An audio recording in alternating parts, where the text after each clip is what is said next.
देश भर में कृषि कानून का दौर लगातार जारी। उद्योग मंत्री ने किसानों के साथ निकाली रैली, विपक्ष पर बोला हमला।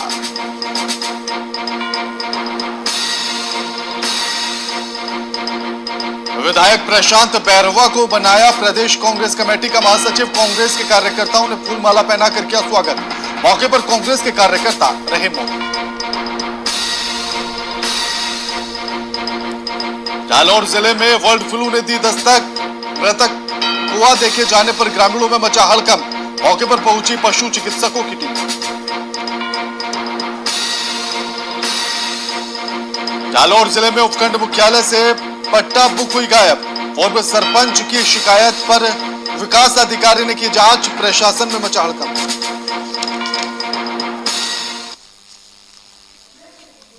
नमस्कार, मैं आपके साथ केके राणा, वीआईपी न्यूज देख रहे हैं आप। स्वागत है आप सभी का राजस्थान की खबरों में।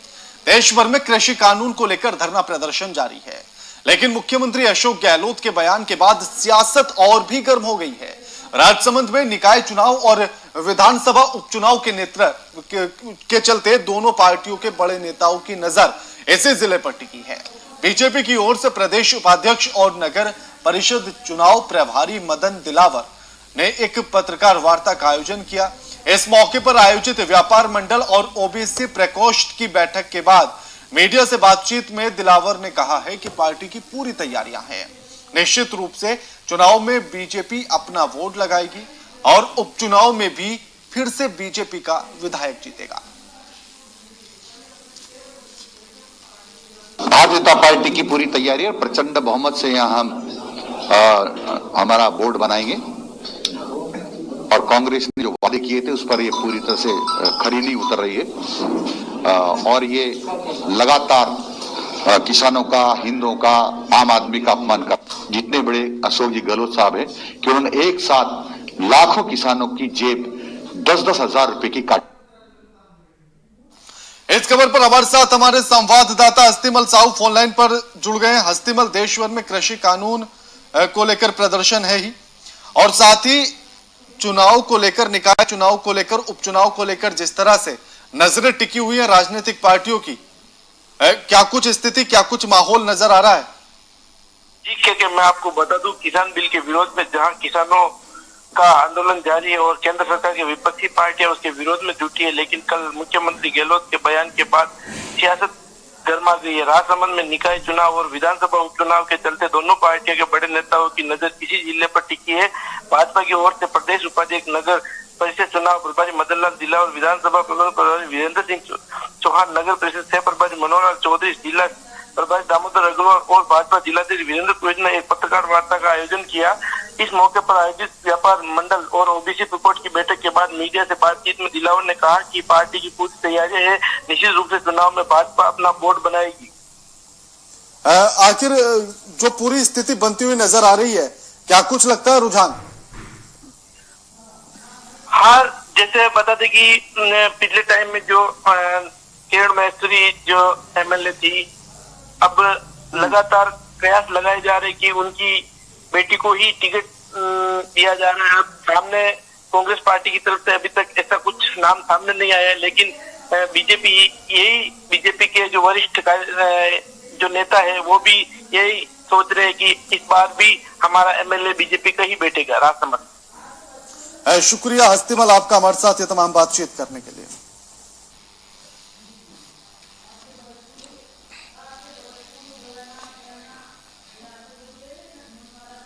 बांदीकुई के लॉयंस क्लब इंटरनेशनल में द्वितीय जोन सलाहकार सभा का आयोजन किया गया।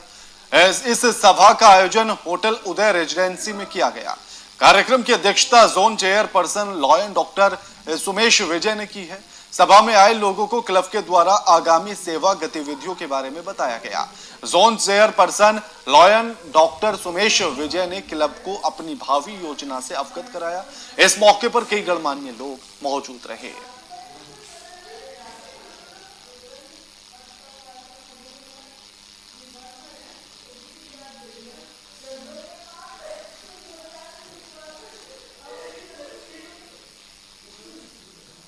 राजसमंद के जिले भर में पिछले 4 दिनों से मौसम का मिजाज बिगड़ा हुआ है। 3 दिनों से सूर्य देव ने दर्शन नहीं दिए हैं और सुबह से कोहरा छाया रहा। जिला मुख्यालय सहित आसपास में एक से हालात हैं। सुबह तो विजिबिलिटी भी केवल 10 फीट ही रहती है, लेकिन दोपहर बाद लगभग 50 फीट तक दिखाई देने लगती है। सूरज नहीं निकलने से सर्दी बढ़ गई। मौसम विभाग के आकलन से आगामी 7 दिनों तक हालात ऐसे ही रहने की संभावना है।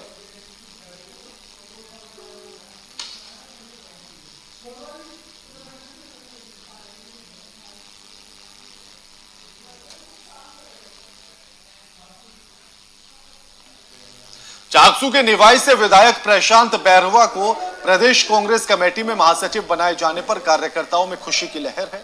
आपको बता दें कि पार्टी में नई जिम्मेदारी मिलने के बाद पहली बार विधायक प्रशांत बैरवा का निवाई विधानसभा गृह क्षेत्र जाते समय कांग्रेस के कार्यकर्ताओं ने फूल माला पहनाकर स्वागत किया है।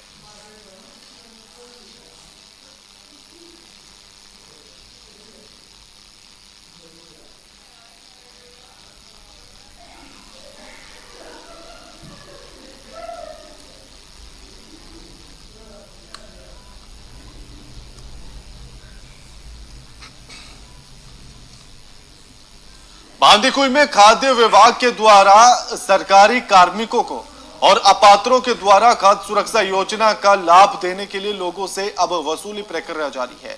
आपको बता दें कि शासन सचिव खाद्य विभाग नवीन जैन ने वीडियो कॉन्फ्रेंसिंग से रीवा के सभी अधिकारियों को स्पष्ट निर्देश दिए हैं।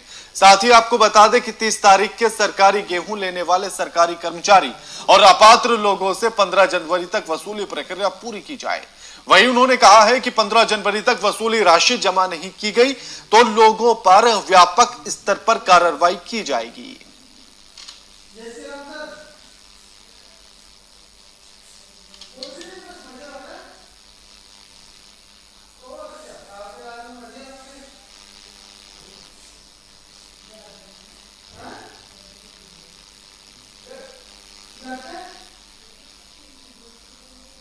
कृषि कानून अब पक्ष और विपक्ष के लिए ट्रैवल्स का मुद्दा बन गया है। आपको बताते चलें कि दोनों की ओर से कृषि कानून को लेकर आमने सामने हो गए हैं विपक्ष। वहीं किसानों के समर्थन में खुलकर आ चुका है। राजस्थान सरकार के उद्योग एवं उपक्रम मंत्री प्रसादी लाल मीणा ने अपने गृह क्षेत्र में सैकड़ों कांग्रेसी और किसानों के साथ मिलकर कृषि कानून के विरोध में 3 से 4 किलोमीटर डिडवाना गांव से राजौली तक किसान समर्थन रैली निकाली और विपक्ष पर हमला बोला है।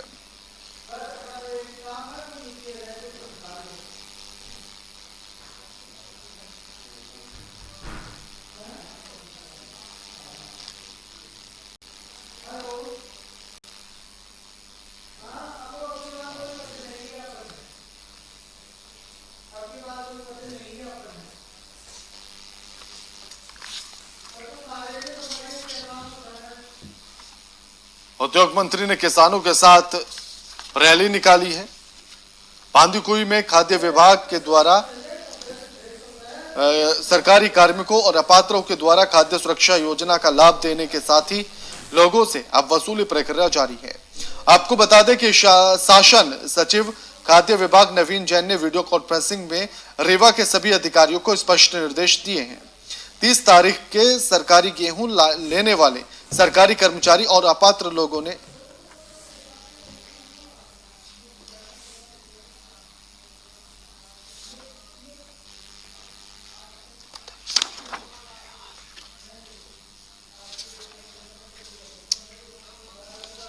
इस खबर पर हमारे साथ हमारे संवाददाता राकेश शर्मा फोन लाइन पर जुड़ गए। राकेश, कृषि कानून को लेकर जिस तरह से पक्ष विपक्ष अब आमने सामने हैं और उनके लिए एक मजबूत मुद्दा नजर आ रहा है, किस तरह की स्थिति लालसोट में देखी गई? मैं आपको बता दूं, कृषि विधेयक बिल को लेकर दोनों पक्ष आमने सामने हैं। आज कांग्रेस की ओर से राजस्थान के उद्योग मंत्री प्रसादी लाल मीणा ने ग्राम पंचायत डिडवाना से ट्रैक्टर रैली खुद ने अपने हाथों से ट्रैक्टर चलाकर किसानों के समर्थन में रैली निकाली। जी, क्या कुछ कहना रहा और क्या कुछ स्थिति नजर आ रही है कृषि कानून को लेकर? जिस तरह से ये चल रही हैं चीजें, एक तरफ पक्ष का कहना है कि कृषि कानून ठीक है और विपक्ष का कहना है कि ये किसानों के हित में नहीं है, फिर कैसे समझा जाए सही या गलत? जी, दूसरी ओर उद्योग मंत्री का भी यही कहना है कि हमारा भले ही राज्य राजस्थान सरकार का कुछ चली जाए, पर ये कृषि कानून किसी भी हालत में लागू नहीं होने देंगे।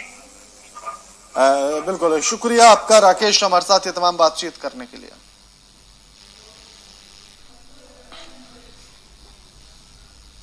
खबर जालोर जिले के रायपुरिया गांव की है, जहां पिछले 2 दिनों से ग्रामीणों के द्वारा मृत कौए देखे जाने के बाद ग्रामीणों ने पशु चिकित्सक को सूचना दी। सूचना मिलते ही मौके पर पहुंची वन विभाग की टीम ने बनपाल भंवर सिंह ने मृतक कौए को अपने कब्जे में लेकर जांच के लिए भेज दिया है। सभी को बर्ड फ्लू के बारे में जानकारी देते हुए सतर्क रहने की हिदायत दी है।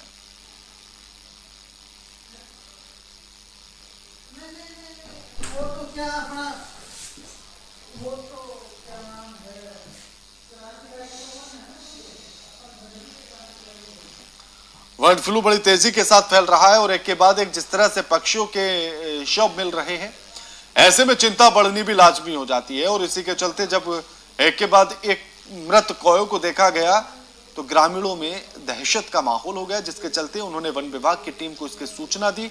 वन विभाग के वनपाल मौके पर पहुंचे, कौए को वहां से जब्त किया, अपने कब्जे में लिया और जांच के लिए भेज दिया गया है, ताकि इस बात का पता लगाया जा सके कि आखिर उस कौए की मौत किस वजह से हुई थी, किन कारणों से हुई थी।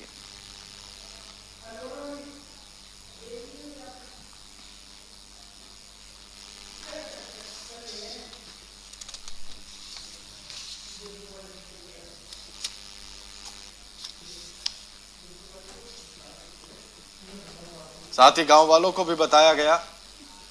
इस खबर पर हमारे साथ हमारे संवाददाता रमेश सुथार जी फोन लाइन पर जुड़ गए। रमेश जी, बर्ड फ्लू को लेकर जिस तरह से चिंता देखी जा रही है, दहशत का माहौल है और जिस तरह से ये गांव में लगातार एक के बाद एक कौओं के मरने की घटनाएं निकलकर सामने आ रही हैं, क्या कुछ पूरी जानकारी है रामपुरिया गांव की?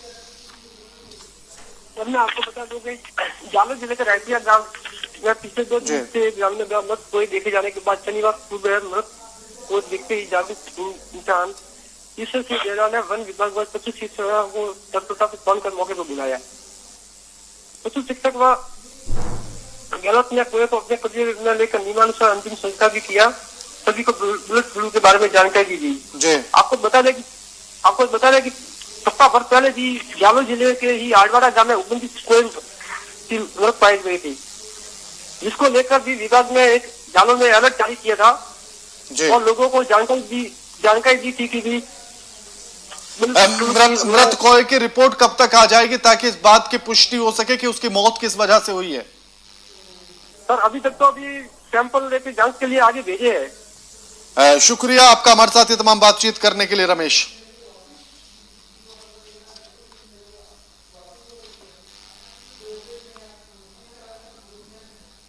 दौसा के सावलिया जी करनावर के धाम पर आने से सभी भक्तों की मनोकामनाएं पूर्ण होती हैं। आपको बता दें कि अरावली पर्वतमाला में बसा बाबा सावलिया का मंदिर स्थित है। 11 के अवसर पर हजारों की संख्या में दूर दराज से श्रद्धालु सावलिया धाम पहुंचे थे। सावलिया जी धाम पर अलवर के श्याम मित्र मंडल में बाबा की फूल मालाओं से झांकी सजाकर प्रसाद वितरण किया गया। हजारों की संख्या में भक्तों ने प्रसाद ग्रहण किया। इस मौके पर श्याम जागरण का आयोजन भी हुआ है।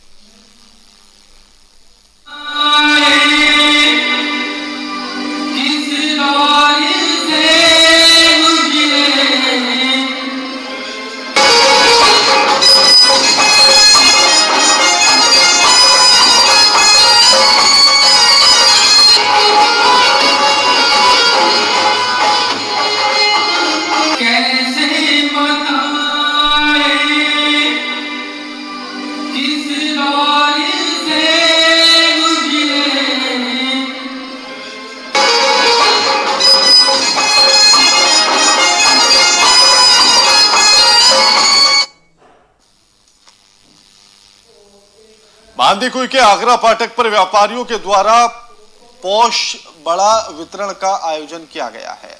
आपको बता दें कि आयोजन के दौरान दुकानदारों ने बाजारों में आने वाले लोगों को पौष बड़ा का प्रसाद वितरित किया है। इस मौके पर शिव शंकर शर्मा, अजीत मिश्रा, मुकेश सेन सहित जुगल सैनी मौजूद रहे।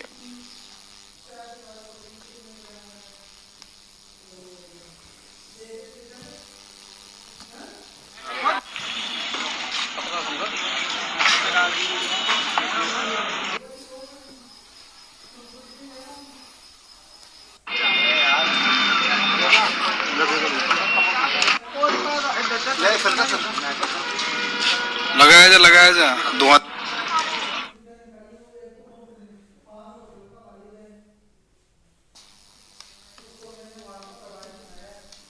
दोदू की ग्राम पंचायत साखून में चिकित्सा सेवाओं के अभाव में सरकारी जमीन नहीं होने के कारण ग्राम पंचायत सरपंच प्रेम देवी मालाकार ने अपने किए हुए वादों पर खरे उतरे हैं। इन्होंने अपनी बेशकीमती भूमि निजी खातेदारी में से 4500 गज यानी कि 1.5 बीघा जमीन नए अस्पताल बनाने के लिए दान की है और इस भूमि की कीमत करीब 40 लाख मानी गई है। इस भूमि को लेकर ग्राम पंचायत सरपंच ने स्थानीय विधायक बाबूलाल नागर को ज्ञापन सौंपकर इस भूमि पर नए अस्पताल निर्माण कराने की मांग की है।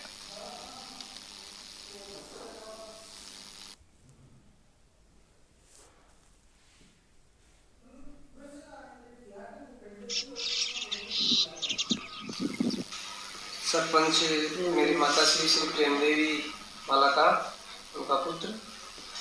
मैं आपको बताऊं हमारे गांव के विकास को लेकर हमने गांव के अस्पताल के लिए जमीन करीबन 4500 गज जमीन गांव से पूर्व दिशा में जो करीबन 4500 गज जमीन है, जिसकी वर्तमान कीमत लगभग 40 लाख रुपए हैं। नागर साहब को ज्ञापन देकर सहमति पत्र हमने दे दिया है और चिकित्सा अधिकारियों को भी बुलाकर हमने जमीन का निरीक्षण करवा दिया है। तो आगे हम ये चाहते हैं कि हमने ये वादा था हमारा एक गाँव से, हमने पूरा किया। आगे हमने कई कार्य ऐसे हैं जो हम करने की सोच रहे हैं।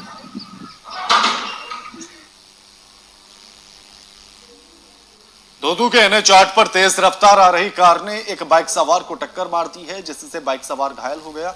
इस घटना की सूचना नजदीकी पुलिस को दी गई। मौके पर पुलिस पहुंची है और पुलिस ने घायलों को नजदीकी अस्पताल में भर्ती कराया। पुलिस का कहना है कि कार की रफ्तार इतनी तेज थी कि बाइक के परखच्चे उड़ गए हैं।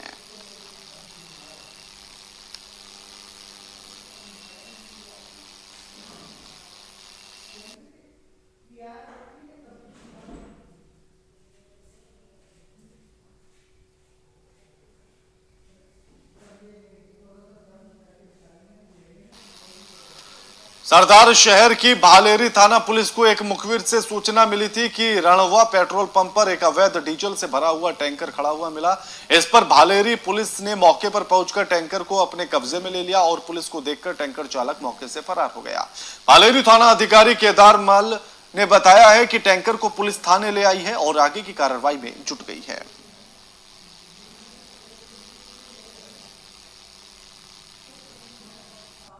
कल सूचना मिली थी कि सरदार शहर रोड पर रणवा फिलिंग स्टेशन है, उस पर एक टैंकर डीजल का भरा हुआ खड़ा है, जिस पर वहां जाकर चेक किया तो उसके कोई कागजात नहीं थे, जिस पर टैंकर को थाने लिया है और आवश्यक कार्रवाई हेतु जिला रसद अधिकारी चूरू को सूचना दे दी गई थी।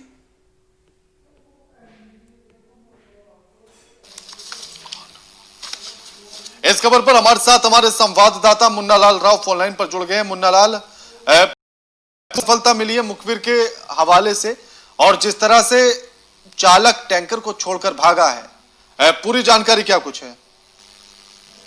राणा सर, पुलिस को मुखबिर के द्वारा सूचना मिली कि भालेरी जो थाना अंतर्गत सरदार शहर थाना अंतर्गत आता है भालेरी, वहां सरदार शहर रोड पर एक टैंकर जो है वो अवैध डीजल से भरा हुआ था, जिसके बाद पुलिस ने वहां पर मौके पर पहुंची और मौके पर पहुंचकर टैंकर के कागजात वगैरह संभाले तो वो सही नहीं पाए गए, जिसके बाद पुलिस ने टैंकर को जब्त कर लिया और जो रसद विभाग के अधिकारी हैं उनको सूचना दी। सर, आगे क्या कुछ कार्रवाई करने की बात कह रही है और मालिक के बारे में पता लगा किसका टैंकर था?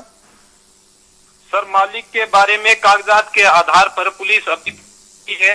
एक बात मैं आपको बता दूं, इससे पहले 3-4 महीने से पहले इस क्षेत्र में जो है अवैध डीजल का और बायोफ्लू जो होता है उसका बड़ा कारोबार होता था, जिसको लेकर यहाँ के जो स्थानीय पेट्रोलियम डीलर एसोसिएशन के जो है सदस्य उन्होंने इसका विरोध किया था, जिसके बाद पुलिस ने ये बायोफ्यूल के 2 अभी पीछे जो पेट्रोल पंप है वो सीज भी किए थे, जिसके बाद लगातार चूरू पुलिस की नजर थी कि जो अवैध ये हरियाणा से यहाँ पे डीजल लाते हैं।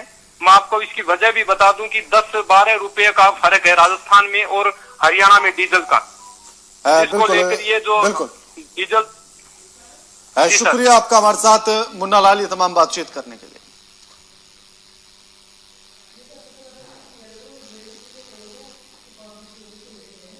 बुलेटिन में फिलहाल इतना ही। लगातार खबरों के लिए देखते रहिए वीआईपी न्यूज। नमस्कार।